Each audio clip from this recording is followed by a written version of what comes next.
For months, it seemed as if taxi unions and regulations would pose the biggest threat to Uber's expansion in France.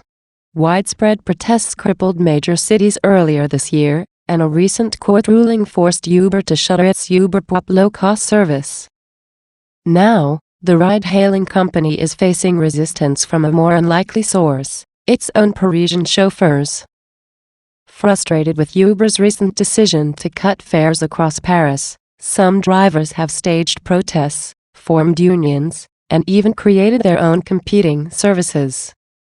Last month, a group of Uber chauffeurs launched their own Uber-like smartphone app, which they hope will lure drivers away from the American platform and ultimately give them greater control over their business. Its founder envisions it as a made-in-France alternative to Uber's American hegemony, though there are questions over its viability, and gaining traction among consumers will certainly be a challenge. The app, called VTC Cab, launched on the Google Play Store in November, and on iTunes last week. VTC is a French acronym for private chauffeur services that are not affiliated with taxi companies. The geolocalized app offers the same basic services as Uber. Users can hail black cars, rate their drivers, and drink free bottled water. Unlike Uber, VTC Cab also allows users to order rides in advance and, crucially, does not collect commissions from its drivers, operating instead as a non-profit association with a membership fee. The app's founder, Mohammed Radi, says the aim is to provide a way for Uber drivers to do business on their terms. "We want to re-establish and regain our rights over Uber," says Radi, who serves as Secretary General of Association de VTC de France, the drivers group that launched the app. "Uber is not representative of our community. They are a technology company which has no connection with the world of transportation.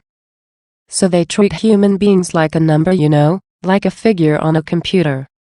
And being a number, as a driver, it's a very bad feeling." Whereas Uber takes a 20% commission for every trip in Paris, VTC Cab charges its drivers a monthly fee of €250 and allows them to keep all of what they earn. Radi says the fee will go toward maintaining the app and staffing the association. Radi adds that VTC Cab will offer a customer service phone line that users can call, rather than Uber's email-based system. "Our interest is not in taking money from a chauffeur based on his turnover," he says, noting that the syndicate has not taken a dime from outside investors. "We run a non-profit organization, which means we are not here to make money off the work of our drivers." He says it costs more than $200,000 a year to maintain the app, which was developed by Multibrains LLC, and his organization has begun buying ads on Google and Facebook. Radi says 1,500 drivers across Paris have already signed up for the service. Chauffeurs can use it for the first month free of charge, and he aims to have 5,000 in his network by the beginning of 2016. He acknowledges that drivers will likely continue driving for both Uber and VTC Cab for the first few months, though he hopes that they'll migrate over to his service over time, draining Uber's fleet of 10,000 Parisian drivers.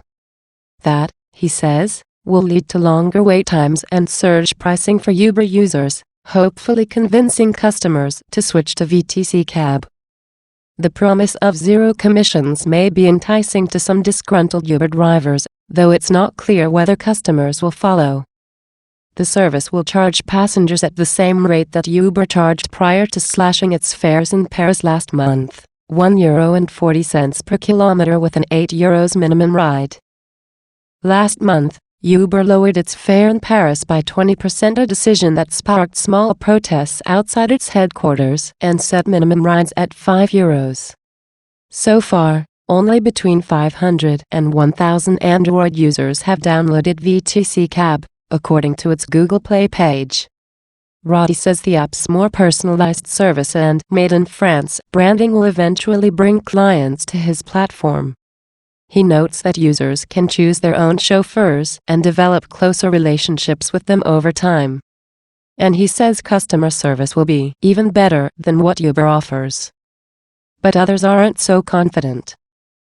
Uber continues to dominate the ride-hailing industry in France, with around 1.3 million users, and the market has become increasingly crowded with competing apps from both VTC companies and taxi services. Even the city of Paris launched its own taxi app in October. Experts say that carving out a space for a VTC cab will be a daunting challenge. Building a good app, gaining clients and drivers takes time and lots of money, says Theodore Monzis, founder of the Paris startup UberCab, a price comparison and ride-booking site for car services in France. I wish them success, but I would not bet on them. Uber, for its part, doesn't seem overly concerned about the prospect of a driver mutiny. Uber France spokesperson Thomas Meister describes the disgruntled chauffeurs as a very small minority, adding that drivers have actually increased their hourly revenue since last month's fare reduction. Ultimately, he says, consumers will determine the fate of Uber and its competitors. It's what we've always said: we welcome competition, wherever it is, even if it's against us, Meister said in an interview prior to the launch of VTC Cab on Android. Plus, drivers are absolutely free to drive for whoever they want, and they are always using that freedom. So if they launch their own application, then fine, great. There have been signs of growing discontent among Uber drivers since the company announced its fare cut, prompting some to unionize in a bid to gain greater negotiating power. Saiba Iroun, Secretary General of the chauffeur union SCPVTC, told French media last month that Uber and competing ride-sharing apps like Le Cab are waging a price war that drivers have no voice in. Iroun accused Uber of maintaining a disguised wage system and making bogus promises of independence to its drivers. SCPVTC is one of two chauffeur unions that have been formed following Uber's price cut. Uber came into the market and just destroyed our market, Roddy says. The market was very stable in France, with very fair prices and pricing. And they came and they changed the whole world, basically. Uber drivers I spoke with had mixed reactions to VTC Cab. One, who asked that he not be cited in this article, said he was frustrated with Uber's price cut, but was reluctant to pay €250 a month without an established customer base. Another, Sofiane, was only vaguely familiar with the app. When I explained how it worked, he seemed intrigued. Sofiane says he's had to work longer hours to make the same money since Uber's price cut, and he's encouraged to see chauffeurs forming unions. Today, we are like raindrops when it rains. We're all dispersed and scattered, he explains. But if it rains